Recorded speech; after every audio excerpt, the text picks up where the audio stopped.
right, sit back, relax. It's time for another Laneway Talks. Good morning, Rob, and welcome to another episode of Laneway Talks, where we talk politics, news, society. We talk music. So let's start at music. Talk. Good morning. I love it. Yeah, let's talk music. So how you been? Good? Yeah, busy. Yeah, lots going on. It's all happening over here in Adelaide. So. Well, what do you got for? Let's get you to start off this week. What's your news? Well, I just wanted to share. I put up a post last week on Facebook. My intention being to basically put up part of my research and what I was talking about, which was the style of music. It was changing in the 80s in Adelaide. So I put up an example to see if I'd get any response. Now, the response I got wasn't really what I thought would happen, and I actually put that up on, I posted a paragraph of my research from chapter 4 of my thesis. The article featured a concise stylistic analysis of the song Free Me, recorded by the band that I was playing in, the Adelaide band The Modes, as I was the drummer. It was from my perspective regarding their approach to songwriting, which was still at that stage for us, we were all early 20s, late teenagers, which was an experimental phase to see what we could throw out there and, what would be acceptable and what wouldn't. I thought Free Me was a good example of that. Very 80s song. Yeah, well, it was the 80s. So that's right. Yeah. I could see that over in Hollywood Boulevard, that song. Yeah, it's interesting. The band, we won the Battle of the Bands in 1982 over here, and Molly Meldrum was, very super enthused about the band and wanted us to go to Melbourne and, try our snapshot. But the thing that he didn't like was our management, but that's a whole other story. So yeah. That never happened. But that didn't detract from the band was talented. We had a fantastic lead singer, Diane Dixon, her voice is just impeccable, which leads me back to the response that I got. I didn't get any response about stylistically what the band was doing. Most of the response was about Diane and how wonderful her voice was. And at the end of the day, there was a positive response, and the video, which I've got up on my YouTube channel at Rob's Drumshed, got another 115 views in a day. Fantastic. So it's still going up from there. So I thought that, that's an interesting metric. We got 55 likes because Diane shared it, and then I got like 32 likes from my channel. So there was more response from the friends of Diane and celebrating, how great she was as a singer, as opposed to the band and what they were writing and the style of music. So it's indicative of the audience that I suppose you have on your Facebook feed. I've also reshared it on LinkedIn. The response hasn't been as good as the Facebook response, but still an interesting, I call it an experiment, just to see putting things like that out there, my research out there, and seeing what sort of response I can get and what sort of feedback I can get. So, yeah, that was an interesting little experiment. Yeah, the analytics from all that kind of stuff's always interesting to analyse and read and, and see, what could it do or what won't it do and whatever. So I find all those stats really interesting. And, of course, I look at stats every day. And, the stats that don't work very clearly, I keep ramming it home, is any correlation between Google, YouTube, Facebook, Meta, Insta to Spotify. And there is no correlation to Spotify. So if you're getting 1 million views on YouTube and Facebook, you may still only get under 100 streams on Spotify. I don't know how that works. We still cannot put our finger on it. And that's why we've started Laneway Red. And we'll come to that at the end of today's show and talk about Laneway Red.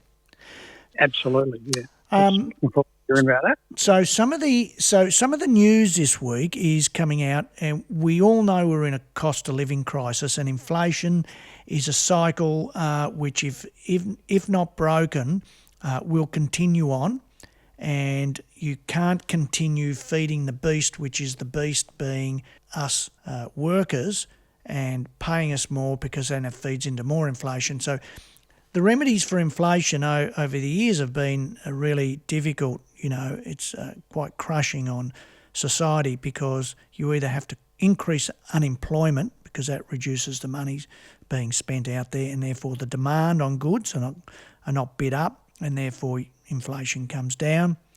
or there is several other methods which the government says they're working on at the moment, which I just simply do not believe.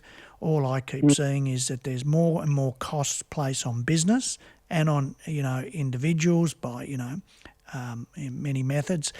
And we're in the vicious cycle, and it's a spiral. So what we've got is venues, specifically in Queensland this week I'll talk about, who are saying that that the budget has given them some hope because the Queensland government has ordained a nighttime commissioner. That's what they call. Now, my first impressions when I hear stuff like this from the government is big dollars. So the person who's getting the job's getting big dollars. So it's a windfall gain for that individual. Then what can they actually do? Well, they could spend a lot of government money and start giving handouts. But what the venues are obviously crying poor. I know, they say, I know small businesses are doing it tough, and none more so than arts businesses and live music venues. And so look at what it says, no more so than. So what they're saying is that I presume live music businesses and art businesses are doing it tougher than other small businesses. That's what I'm reading in that. Would you read that way? Yeah, it's interesting to hear you say that, because I'm not in Queensland, so I can't sort of gauge that firsthand. But it seems to be happening all around the country. But it's more the venues that are suffering. The musicians, as I said to you before, they're carrying on regardless. So there must be venues for them to play at. So which venues are we talking about? Well, it says here the appointee would be tasked with liaising with music businesses, live venues and more across Queensland, and paid for from the public purse. So here we go again. We've talked about this in the past, the public purse paying for everything. But there's no specifics in that statement at all. No, that's vague. I go through the whole article. You won't get any specifics in there. I don't think they've even appointed the person.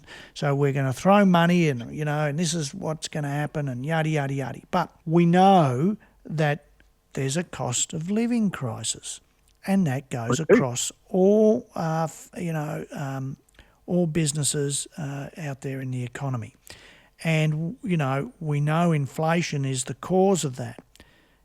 We could say that the influx of, 500,000 people in 1 year could be bidding up the price of, I did see last night on one news article that of the increase in the property values, and there was 70% of the increased bidding was coming from, they actually said Chinese bidders. So they're coming in because they've got a lot more money than us, and they're bidding up the price of houses. What happens is, that flows through the whole system and whatever. So there's a huge amount of factors. But, then they go on about that the cost of living crisis, demise of the zoo in Queensland, which we did speak about 2 weeks ago, a Caloundra Music Festival, and the dispute over Brisbane stadiums for the 2032 Olympic Games, particularly the back and forth on plans for the Gabba, will be among the political football bouncing about as voters head to the polls. Now, let's take it back to what you said. Is there any talk here about the musicians? So we're talking about the businesses. But if people can't afford to go to the businesses because they don't have enough money or their wages aren't increasing at the rate of inflation, and therefore if you get a 3 or a 6% pay increase, but rents have gone up 20% in a year, and you're renting, well, you're in real strife. There's no way of catching up. If you go down to the supermarket, well, you got to buy food. So how? We come back to the venues. We contributed to the Bendigo Hotel twice. They did a GoFundMe twice over the last 3 years or 4 years. And because they were going bust because of the pandemic and yada, yada, yada. And they eventually went bust, so that was just wasted money. I don't know where our money went. And we tried to do a gig there, and some dumbass who was running the show said to me, he wanted guaranteed numbers, people turning up. I said, but do you know who we are? It's Laneway Music. We will front up $1,000, for example, to buy the venue, the back room out for the night, and then we'll still give you a per head cut too, and you get all the bar. So it's a real win. It would be cost neutral to them. all right? And only if people turn up, it's going to be a positive. And when we run shows, we make sure we bring Laneway people. So you're always going to get a good roll-up. Anyway, I could not negotiate anything with them. We got nowhere. We never did the gig there. And obviously they went bust, later on. But I wonder, is that half the problem? The people running these venues who got no idea what they're doing. Whereas if I'm working with other venues, bigger venues, and that's a small venue, bigger ones, they get it straight away where you go, right, well, what are the costs that we need to cover? We're going to pay those up front. So you're cost neutral, you'll never lose any money. And because we see all of that.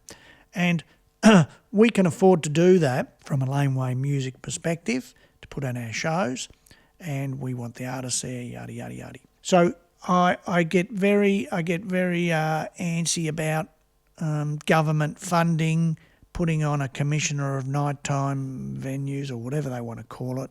It's a nighttime economy commissioner. Do you believe what we're hearing and what we're seeing from governments, as opposed to how about you revive the businesses by taking off all the costs that are just mounting on them? We know insurance is expensive. We know that's a real problem. We know that if that venue has more than 15 employees from August the 26th, they will be required to have a union rep and pay for all union training, and they will be involved in running the business with you. That is their premise. Do you believe that? And that's what's going to happen on August the 26th. So if you're a venue, you better make sure you don't have more than 15 employees because, you're in real strife. Now, there's more costs placed on you again. So, I can't believe things like that. And there's no, as you keep saying, there's no detail to anything. We will never know where the money's spent. What we need to make sure is the musicians are looked after, and that they get the opportunities and the funding to play at shows. Under even circumstances like I talk about, we run shows, you run them and you have to make the night cost neutral to the venue so that the venue can never lose, so they can never say they're losing money. They can afford to put their staff on for the night. Anyway, that's one thing. The other one is the Australian Women in Music Association. They've got some big problems. There's a warning from Vicky Gordon, who's the founding executive producer and program director of the Australian Women in Music Awards and conference. There's a conference in there, right? And what does conference bring to mind with me? A marketing exercise, costs money, get a lot of speakers up there to talk. Everybody's making money along the way. I'm not sure it's about women in music. Who used the platform of Oztic's Queensland Day function last Thursday to present a strong case. With very little resources, she says, we have successfully built on an alternative platform, so alternate platform, I'm not sure what that really means, and been a visible and clear model of behavioural change needed across the sector. I have had a long career in music and a long career trying to create change, and sadly, in 24 we appear to be going backwards. So we're running another conference. We're running Women Music Awards, not enough women in music. Once again, I see it myself because if I look at Laneway Music, we have very few women artists, and I clamour to sign any women artists, and it's really difficult because there just isn't enough of them. Whether those kind of programs help, I'm very critical of. What it then becomes a rah, women against men, and yada, yada, yada. You need to get more at the grassroots of the festivals and, make sure there's, they have to employ a certain amount of women roadies if that's the case. One thing I don't agree with is you have to have a certain amount of women artists up on stage, because what if they're all terrible? Well, the people won't want to pay for that, will they? It's got to be based on merit. Better. Yeah. I mean, it's just funny you say that because I try and relate everything back to my own experience from working in music retail. And there seems to be a lot of women buying drum kits at the moment. Well, that's fantastic, isn't it?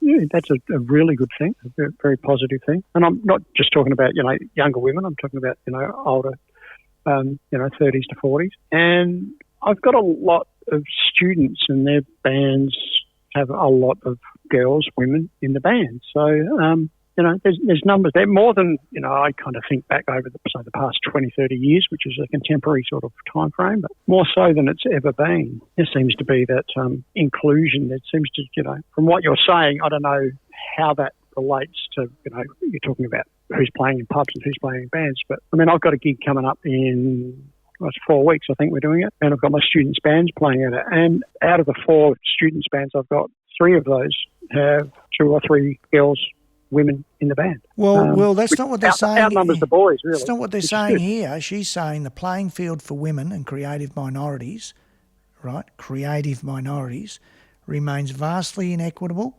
Little changes occurred and we now find ourselves at a critical juncture. Do we? Do we find ourselves at a critical juncture?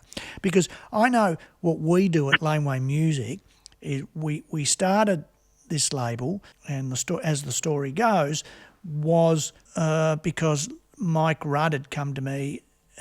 Somehow we'd worked together in the past, but got to me and said, he didn't have any of his music out.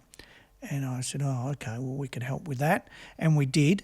And then it mushroomed from there now. So therefore, a lot of our artists are artists that have had hits in the past and big hits who no label wants to touch. They have no idea what to do themselves because, it's just too difficult. And they're not young people.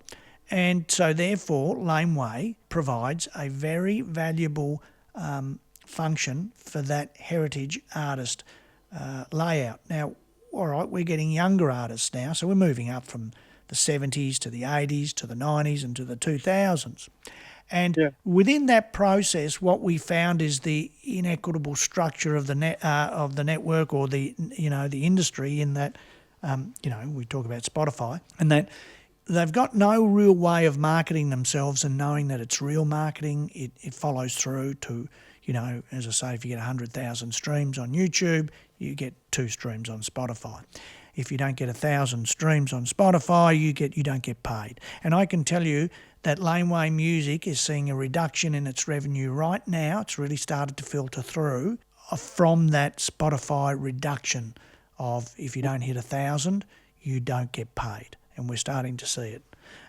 So, all those inequities, we decided 2 years ago, or I came up with the idea myself, is that we needed to start our own platform, and which is about to happen. And, they can all talk about these things, but you've got to make it happen. So I've made it happen with Laneway Music to facilitate some kind of platform or facilitation for those artists to get their music out there who nobody wants to know but have had big hits. I don't get it. And to actually promote them and let people know they're real people and they're still around, and some of them are still actually writing new music. So that is, to me, it really happens. It's not running a conference. Yeah. It's not running I want more minorities involved and all that kind of stuff. Because what I need to do first is I need to give them the platform through our system or the facilitation to actually have someone that cares and encourages them to write new music and to release their music. And so there's a whole music culture that you're nurturing. We have to, support, because if that culture disappears, everything's going to fall in on itself. And that's very important. When you talk about Mike and the older artists, it's really important to support that culture, because that is music. That's the basis of it. That's really, really important, because they're working musicians. They're still working, and there's thousands, if not tens of thousands across the country that are like that, just soldiering on every day. That's why when you talk about, the conferences and all the money the government's pouring in, they're pouring them into the bureaucrats. They're not pouring it into the musicians. They're pouring it into the venues. That's exactly right. It's just venues are necessary, but there's a lot of town halls and there's a lot of empty rooms across the country that musicians can go out and run their own gigs. And if the venues fall over, they fall over. The musicians won't fall over. They'll always still be there because it's an intrinsic motivation to do what they love. You're right on. Great statement. The musicians won't fall over. They'll still be producing music the next day. And absolutely. These are commercial venues. They're commercial businesses. We're not here to support them. Don't make me feel guilty. They're in the arts industry, you know. Absolutely. One comment here, my aim through whatever is to leave a lasting legacy of inspiration for future generations, and by working together, I believe we will do just that. You know, I hear all that kind of stuff. It's like, it's lip service. Oh, a lot of it, you know, it gets back to, well, let's have a conference. And let's all get to the conference. And I refuse to go to any conferences. I refuse to do any interviews. I've got to tell you that, because we are so busy. How can I do interviews? All I need to do is to continue to get music ready. You know, I have bands that if they got stuff and I forget, you know, we put it in the schedule, and then I didn't put the release date in. You know, we're right onto it. So anyway, there's a bit of a rant there. Now, the other one comes down to, again, Queensland, where there, you know, all this noise is coming out of at the moment. Can you keep a secret? And it's still a secret. 2 bars and live music hotspots in the heart of Brisbane have issued an urgent plea for support as they're on the precipice of closing their doors for good. Well, that's, you know, their businesses. Change your model. Yeah, they're businesses. I'm not sure what we got to do with that. You know, you get round to all the laws too. They need to start having protests against the council and governments, because, you know, it's all those noise issues, the lack of support from government for insurance for these kind of issues, because, you know, it's outrageous what's being charged, and it's because, people could trip or whatever, you know, it's just out of control, you know. The people that move in, I know that relates to noise, but, you know, they move in next door and then they start complaining. Well, they should have no rights to complain whatsoever if they've moved into next to a music venue.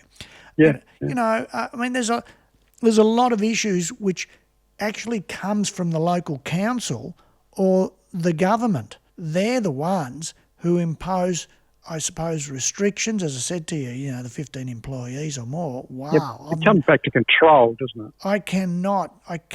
Yeah, exactly, control. I just can't fathom, if you've got more than 15 employees, you have to have a union member.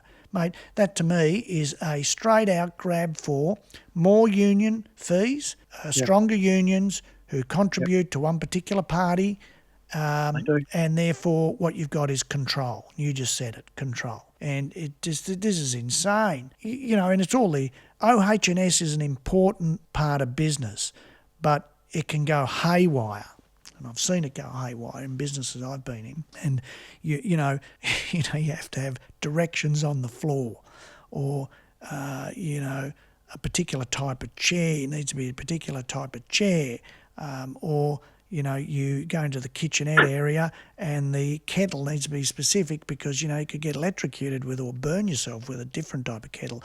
All this insanity. It comes back to common sense, doesn't it? And actually on-the-job training, and I think employers are so stressed about getting their KPIs, they're not having the older, more experienced staff training the younger staff, because everyone's, you know, looking after themselves and getting their own key performance indicators, you know, like their boxes ticked.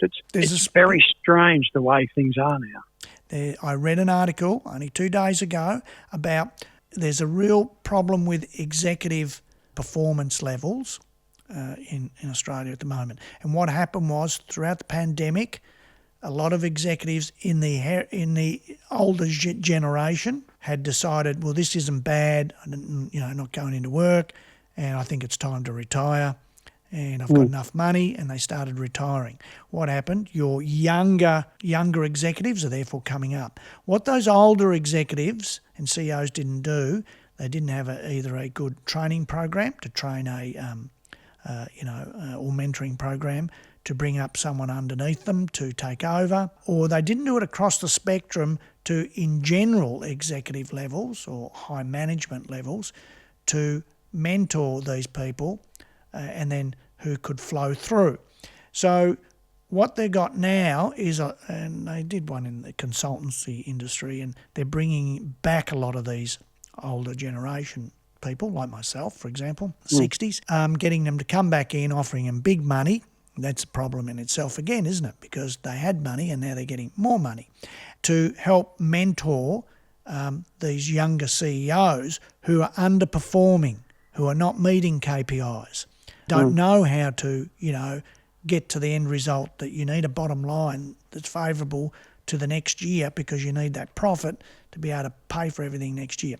So, but they reckon that the survey was finding that those people might be coming back, but they're only coming back for short periods, and then they're going back because they're enjoying their retirement. And as we know, we have an ageing population. That's our next issue.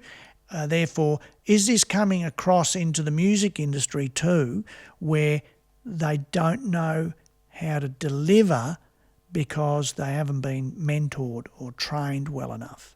And you get a lot of these little universities, these private universities who are pumping out degrees, and I've seen some of this work and it's pretty dodgy what they're training the people in. So it's not like going to, when I went to uni, you had 4 main universities, you had then institutes of technology, and then you had TAFEs. And it was very segregated for a reason. They taught on a different level. And so now you've got private universities and they're pumping these degrees out, which are just shockers. And so I kind of see where it's coming from and why we don't have that degree of professionalism. And I'll probably get criticised for it all. What would I know? Well, all I know is I'm seeing all these places going bust. And as you say, the musicians don't go bust. They continue to put their music out. And they're resilient. But I think basic nature of musicians is you have to train yourself. You have to be disciplined. There's a degree of sacrifice. And to get your end result, which is, once again, it's a matter of taste, but the end result is you have a finished product. I mean, they're all really good life skills to learn. You have to be dedicated. You have to do the practice. You have to record. You have to film yourself. You have to have self-analysis. They're all great skills. That's why musicians endure, because they have all these great skills. Rob, you sent me some notes on episode 7. Yes. And if you look at that talks about that, where you need to have a 12-month plan.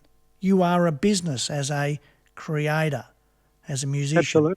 And if you follow a 12-month plan, and as a detailed plan, not a macro, a detailed plan, and you follow it, you will have some semblance of success. Is that success 1,000, let's use Spotify, 1,000 Spotify listeners a month, or is it 100,000 Spotify listeners a month? 100,000, you're earning big bucks. I don't think that those sorts of things are clear enough to be able to get those results, because, as I said, Spotify is just not transparent at all. So you don't know what's going on. If you're a big business and you've got the money and the budget to spend on promoting your artists on Spotify, like the majors do, yeah, fair enough, but they're just looking after themselves in the top end of town. All the younger musicians and those coming up, how do they achieve those numbers? Standing out this is an article on a duo. Standing out has never been more difficult. When the leading streaming platform spruik a licensed catalogue numbering more than 100 million songs, there's little room for doubt. Ali B, the indie duo of Courtney Edgerton and Will Cumberledge, found a route through the noise and a connection to a Grammy Award-winning nominated ARIA Award-winning producer. The pair uploaded their demos to Vamp, the social network for creators, now part of the Vinyl Group. Enter Adrian Breakspear, the elite producer who's worked in the desk of Gang of Youths and Amy Shark and others. And yada, yada, yada, they've worked together, he's helped them and whatever. The act is just shy of 1,000 monthly listeners on Spotify. So they're not big numbers, but they're numbers, because you can have 300 and you can have 2 and you can have 100,000. But 1,000 isn't big, but it's a damn good start. And if they've gotten there from a base of, say, like 100 listeners, monthly listeners are now at 1,000. And that 1,000 could mean 10,000 streams a month. So they need to get that to, say, 2,500, and then bang, off it goes again. So it goes through a whole process of how they contacted and worked together and whatever. I see that as a real, there's another left curve of how you've got to, you've got to try and make it happen.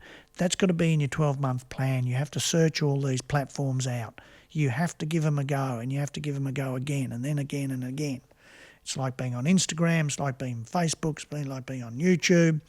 You need to keep hitting it every day. And I applaud people like that or artists like that, because, they've got a real base of really getting somewhere. You know, I could go through the article, but the point of it is they homed in on a platform, and that was maybe one of many, and it came their way. And it can happen to anybody. You've got to stay on it. So anyway, what are we talking about again? We're coming back to the creators. I do say to bands now, Rob, that, don't talk to... First thing and I've brought this up before, the first thing they say to me is, can you get us some gigs? Because they all want to play live, and everybody wants to play live. And I go, well, that kind of era has gone. It's disappeared. It went a long time ago, actually. And what you need to do now is you need to build your social media and your online streaming up. Then the gigs will follow. It's not too different from 20, 30 years ago, where you still needed to do your marketing, and you could play your gigs and play your gigs and play your gigs. You might get a few followers, but you still needed to have that marketing. It was just in a different form, of course. And today I say the same thing, is that, the gigs were available then, I've got to say, because there was a lot more gigs. And that was because there was less technology to divert you, so music was a big part of everybody's lives. But if you are to build up like that band I just mentioned, or duo, to 1,000, then to 2,000 and to 3,000, you will get the gigs. Gig on the weekend, Pisco Pasco, I think. Anyway, they had a full house in Northcote Social Club, just fantastic, and they're really building their following, and it's a young band, and they're an Aussie pub rock band, which is really unusual, with an indie alternative style to it. And so I see things like that. It's really encouraging, and I don't think lose any sight of. I'll drag it back again to what you say, Rob. The creators don't drop off. They just keep gaining momentum. Yeah, all that's right? the nature of being an artist. So anyway, that's my kind of rant for this week. It is mental health and well-being, I think, week, or there's a survey up there. A lot of people got issues, but we've got to be careful with all that stuff too, because that all takes time, money, effort. And then you get lambasted for saying, well, don't you want to help? Yeah, we do want to help. I go back to the governments who don't support that area enough. They say they do, but I don't think they do. People are left to their own devices too often, and then it comes back to society. And I think, it's more on a professional level. They make it our problem. Yeah, they make it our problem, and it kind of is a society problem, but the government needs to support it by having facilities for these people, and there isn't facilities. All that stuff's been, all governments whitewash that and handball it out and say, well, it's been outsourced, it's not our problem. So anyway, just to bring up now about Laneway Red. Laneway Red, we are hoping we're going to beta a release tomorrow night, midnight. We're just finalising PayPal, and a bit slow coming back to us, because you go from a test system to a live system. So I'm hoping it's tomorrow night. It won't be tomorrow night. It'll be 2 or 3 days later, but I'm hoping tomorrow night. And we've been working tirelessly to get it all ready. We have the backing. We've have the backing of APRA, AMCOS, so we've gone in there. It will be a platform where, look, it does say on there that you can't put up cover songs. Now, we can. There is cover songs in there because we're covered by APRA AMCOS, but that's only for Australian musicians. So what we took a decision to do is say you can't have, moving forward, you can't have, because we can't distinguish between Australian and overseas musicians. You can with IP addresses and everything, but there's ways of getting around everything. And so you'll have people in America putting up cover songs of Paint It Black by the Rolling Stones, and that's not covered by APRA Australia. So there's a few little issues there. In the future, we'll do deals around the world, but any of their own material will be covered, and for Australians too, Australia, New Zealand, Pacific region, publishing will be covered, so it's all there, and so we have a very good system worked out. Anyway, it will go out in beta. It will firstly just be streaming and downloads. We have many more plugins which or ancillary parts to the business which will come out over the next 12 months and more. It will be a situation of, I think think it will be 30 days beta, 90 days testing, or 60 days up on top of the 30 to get it to 90 days, more public testing, and with, say, posts done on our Facebook page and whatever, just to let our audience know, our direct audience. And then it will be marketed after that 90 days. So there'll be a full-on marketing campaign, and it will be a show. We will do a live show here in Melbourne, live stream it. So we're very excited because of what we hope it brings to the artists, transparency within marketing. Obviously, we hope they earn more money than they'll ever earn anywhere else. The transparency in the marketing is a really big part, because you can't earn the money if you don't have the marketing, and the marketing needs to be transparent. As we said earlier, you don't know what's happening with your Google, Facebook or Spotify marketing. They release little bits extra all the time, but they never give you the total insights and never let you go to your direct audience. And it's for a good reason. They're businesses. They're not here to satisfy you and me, Rob, and to be nice guys in the music business. They are there to make money. That's what their job is, make a profit. So nobody should be disappointed with the moral judgment of these businesses, and that's not really morally right, because they are a commercial business. And it just so happens that they're in the music business on some level, say with Google. Spotify's all music. And so therefore, that's where they make their money, and you want to be in that business because you're a creator. But what's difficult is trying to market yourself. That has turned enormously into, we don't know really what's going on. We don't know whether they are controlling it 100%, so they just push the button to make you spend more money and give you little bits of success. And it seems to be what's happening, doesn't it? Yeah. Can I ask a question? Yeah. So is it like a website, or is it like a Spotify platform, or is it like an app? Well, it's like Spotify. We call everything apps now. We've made it, it's essentially a website, but it transforms itself on your phone and works perfectly and really quickly. Yep. And so, people go, I'm doing an app. Oh, really? You're doing an app, are you? So it's like a Spotify. In a way, first it was going to be like a Bandcamp. And but it's more a Spotify now that we're doing deals, for publishing and things like that. And but once again, heavy focus on you being able to continually market to your direct audience or your core audience who are listening to you or listening to similar music on there, and you will be able to go directly to them. And that's really powerful, because if you do get some success and look, they'll downloads. People still do downloads. I don't know why, but they do. But if you got 100,000 streams, you've got something happening.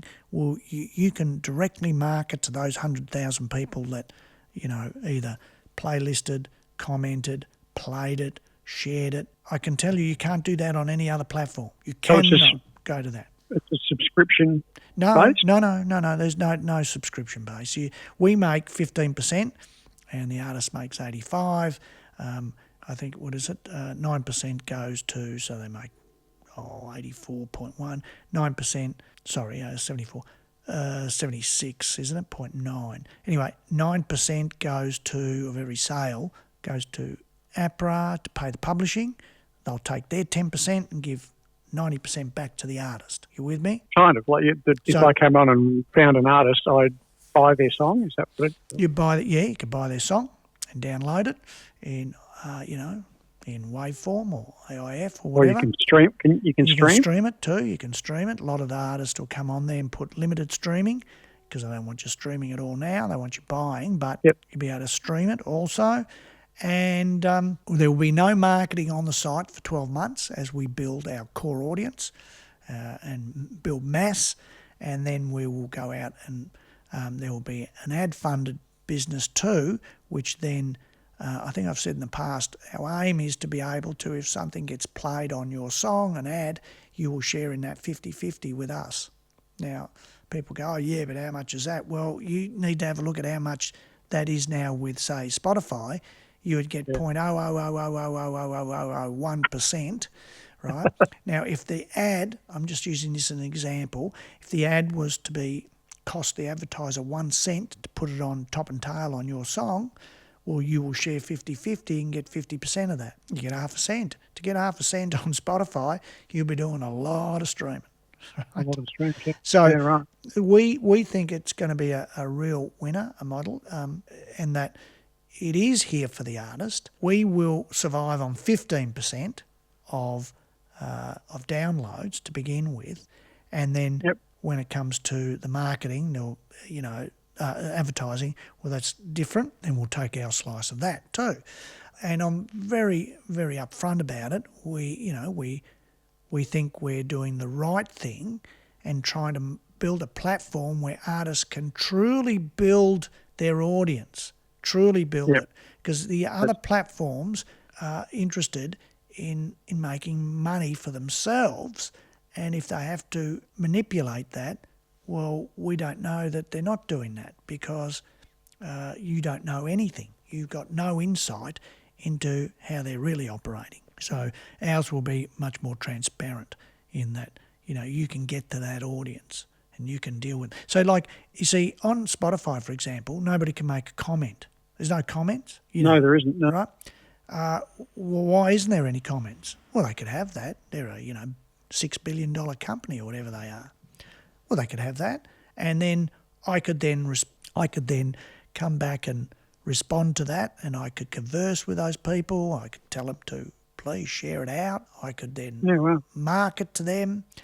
There's none of that happening there, So no, there's no connection. No, that's right. And then playlisting is another one where people will be able to create their playlist. You can create a playlist on Spotify, but can you market to those people that put you in on their playlist? No, you can't market to them because you don't know who they. You don't even know who they are. Who set it up? And just there's just a lot of nuances there that go right across the marketing field where it's all set up. It's clandestine for you to spend more money. And, and for example, if you spend money on marketing in Google, you get 250,000 views and streams, you don't get paid for that, because any streams you get on a paid campaign don't count towards them paying you. So think about that. It all goes to them. Yeah, I'm paying them. They're getting bigger because people are streaming it and viewing it, and you get nothing. Now, is that because it's a 3-second stream? Well, why did you make it 3 seconds? And if they come off, then you don't, but if they get 4 seconds, well, it's counted as a stream. Doesn't that seem dodgy to you? That's dodgy to me. It is, yeah. It's all dodgy. Yeah, 4 seconds. It should be more like 30 seconds, and that should be set in stone. So they've actually listened or viewed quite a substantial part of your song, and so it's real. Anyway, I could go on about all that stuff, but that's where we're coming from with Laneway Red. It was a complete frustration with the system and what exists out there, and what we could provide to our artists in Laneway Music, because it's a separate business from Laneway Music. It's not Laneway Music, it's Laneway Red. Different shareholders involved, and so we've made it completely separate, but it is there to try and facilitate some growth for those artists that nobody really wants to help. And so I'm hoping I'm on the right track, because you will never know till you start it and operate it and yada, yada, yada. But as I said, beta testing, hopefully from tomorrow night. If not, then whenever we get the codes for PayPal, then off we go. Now, we know the reason it's beta testing and going only to invited people like yourself is because we know we're going to find a whole lot of bugs. There's been bugs upon bugs and bugs fixed, and then you fix a bug and it creates another bug further down, and you fix that, and then, so this goes on and on.